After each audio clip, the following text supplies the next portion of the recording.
Good evening. I'm Officer Harlan with the California Highway Patrol. Uh, Tonight we'll be reading The Miraculous Journey of Edward Tulane, chapters 16 and 17. This is for Mackenzie from Miss K's class. And as a police officer, I like to give back to the community whenever possible. So open your books to page 123. Bryce said to the old woman, "Get away from that rabbit. I ain't paying you to stand and stare." "Yes, ma'am," said Bryce. He wiped his nose with the back of his hand and continued to look up at Edward. The boy's eyes were brown with flecks of gold shining in them. "Hey," he whispered to Edward. A crow settled on Edward's head, and the boy flapped his arms and shouted, "Go on, get!" And the bird spread his wings and flew away. "Bryce!" shouted the old woman. "Ma'am," said Bryce. "Get away from that rabbit. Do your work. I ain't gonna say it again." "Yes'm," said Bryce. He wiped his hand across his nose. "I'll be back to get you," he said to Edward. The rabbit spent the day hanging by his ears, baking in the hot sun, watching the old woman and Bryce weed and hoe the garden. Whenever the woman wasn't looking, Bryce raised his hand and waved high. The birds circled over Edward's head, laughing at him. What was it like to have wings? Edward wondered. If he had wings, when he was tossed overboard, he would not have sunk to the bottom of the sea.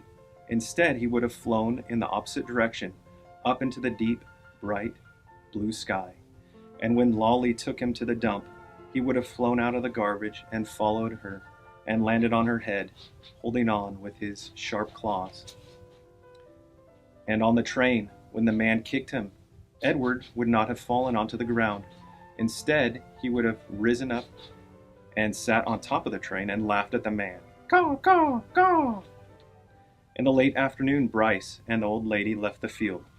Bryce winked at Edward as he walked past him. One of the crows lighted on Edward's shoulder and tapped with his beak at Edward's china face, reminding the rabbit with each tap that he had no wings, that not only could he not fly, he could not move on his own at all in any way. Dusk descended over the field, and then came true dark. A whippoorwill sang over and over again. Whippoorwill, whippoorwill. It was the saddest sound Edward had ever heard. And then came another song, the hum of a harmonica. Bryce stepped out of the shadows. "Hey," he said to Edward.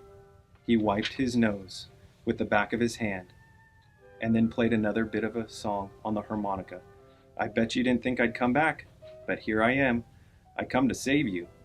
Too late, Edward, thought Edward, as Bryce climbed the pole and worked at the wires that were tied around his wrists. "I am nothing but a hollow rabbit." Too late, thought Edward, as Bryce pulled the nails out of his ears. "I am only a doll made of china." But when the last nail was out and he fell forward into Bryce's arms, the rabbit felt a rush of relief, and the feeling of relief was followed by one of joy. Perhaps, he thought, it is not too late, after all, for me to be saved. Chapter 17. Bryce slung Edward over his shoulder and started to walk. "I come to get you for Sarah Ruth," Bryce said. "You don't know Sarah Ruth. She's my sister. She's sick. She had her baby doll made out of china. She loved that baby doll, but he broke it. He broke it. He was drunk and stepped on that baby's head and smashed it into 100 million pieces. Them pieces was so small, I couldn't make them go back together. I couldn't. I tried and tried."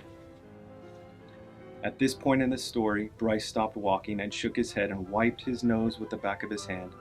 "Sarah Ruth ain't had nothing to play with since. He won't buy her nothing. He says she don't need nothing.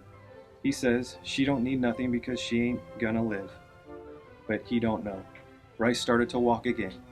"He don't know," he said. Who he was not clear to Edward.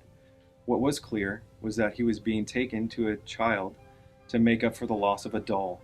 A doll. How Edward loathed dolls.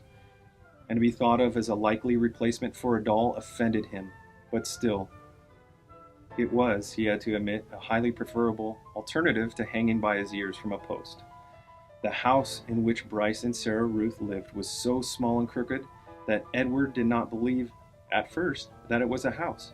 He mistook it instead for a chicken coop. Inside there were 2 beds and a kerosene lamp, and not much else. Bryce laid Edward at the foot of one of the beds and then lit the lamp. "Sarah," Bryce whispered. "Sarah Ruth, you gotta wake up now, honey. I brung you something." He took the harmonica out of his pocket and played the beginning of a simple melody. The little girl sat up in her bed and immediately started to cough. Bryce put his hand on her back. "That's all right," he told her. "That's okay."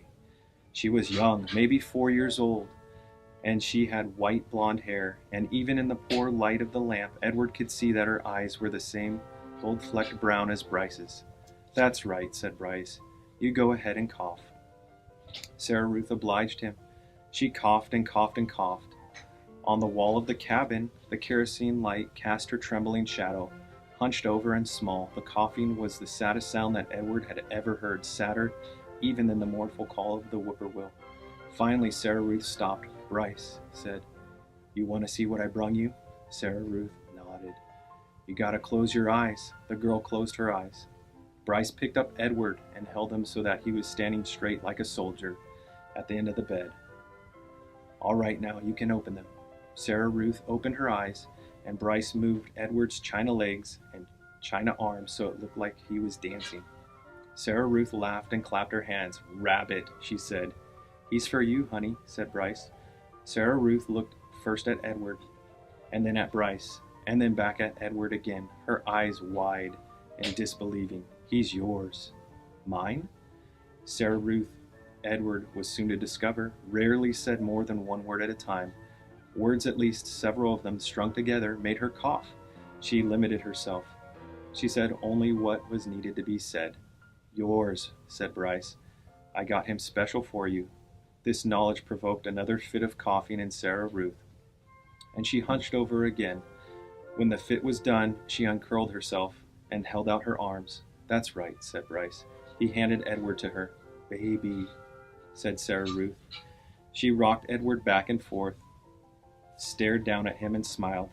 Never in his life had Edward been cradled like this. A baby. Abilene had not done it, nor had Nellie, and most certainly Bull had not. It was a singular sensation to be held so gently and yet so fiercely, to be stared down at with so much love. Edward felt his whole of his china body filled with warmth. "You're going to give him a name, honey?" Bryce asked. "Jangles," said Sarah Ruth without taking her eyes off Edward's. "Jangles, huh? That's a good name. I like that name." Bryce patted Sarah Ruth on the head. She continued to stare down at Edward. "Hush," she said to Edward as she rocked him back and forth. "From the minute I first seen him," Bryce said, "I knew he belonged to you. I said to myself, that rabbit is for Sarah Ruth for sure." "Jangles," murmured Sarah Ruth. Outside the cabin, thunder cracked, and then came the sound of rain falling on the tin roof. Sarah Ruth rocked Edward back and forth, and Bryce took out his harmonica and started to play, making his song keep in rhythm with the rain.